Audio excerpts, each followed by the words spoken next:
Anak ako ng isang kadi. Lahat ng meron ako ngayon ay bunga ng pagsisikap at sakripisyo ng aking ina.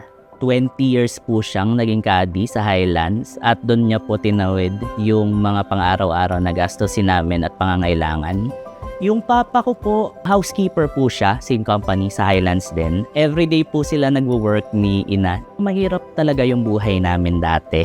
Hindi po matibay yung pagkakagawa ng bahay namin eh. So tuwing may bagyo, kinakabahan na kami kasi baka lipa rin yung bubong namin. Lumalaki po yung gastusin namin noong college. Doon ko po talaga nakikita yung paghihirap at yung pagsisikap ni ina na kahit hindi naman talaga niya kailangan pumasok, pumapasok siya, nag-aabang siya nung player, nag-aabang siya na matapat yung number niya para lang kumita. Dati po nung kinukulang po kami sa financial, nangungutang po ako sa mga kasama ko. Nandiyan po yung minsan wala kaming ulam. Pinangahawakan ko po noon sana makapagtapos po siya ng pag-aaral at nang sa ganun po hindi niya na maranasan yung buhay po namin dati. Nagtapos po ako ng Bachelor of Science in Accountancy bilang magna cum laude noong 2019. In the same year po, doon din po ako pumasa bilang Certified Public Accountant.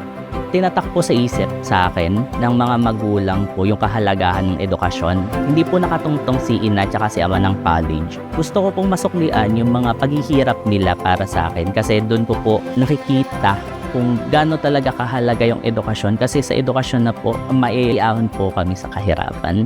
Sobrang laki po nung pinagbago ng outlook ko sa buhay after ko maging SM Scholar. Naisip ko po na kahit pala hindi ako kakilala ng mga tao, tutulong po sila sa akin. Ito po yung nagbigay sa akin ng chance para baguhin, hindi lamang po yung buhay ko, kundi yung buhay din po ng pamilya namin.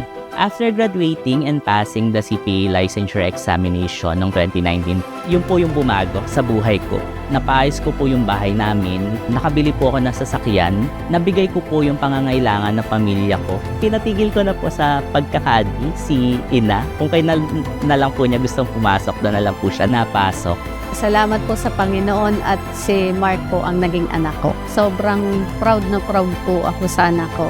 Maraming salamat po sa lahat ng taong tumulong sa amin. Kung di po dahil sa kanila baka po hindi po namin napagtapos si Mark. Hindi ko man po kayo kilala personally, sobrang laki po nung utang na loob ko sa inyo. Kung sa iba, simpleng scholarship lang po siya.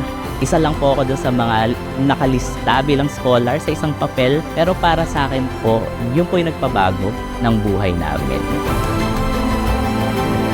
I am Mark Joshua P. Tibayan, CPA, proud Louis Coson Scholar Alumni.